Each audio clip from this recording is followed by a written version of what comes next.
అడుగు తనకు తానే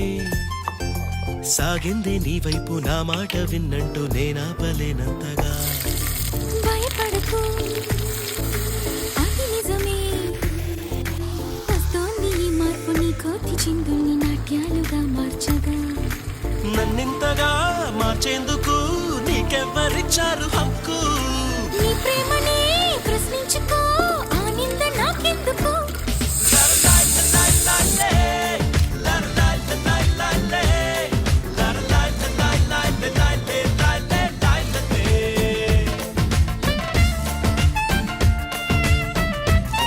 ఒక చిన్న మాట, సబ్స్క్రైబ్ చేసి వెళ్ళండి.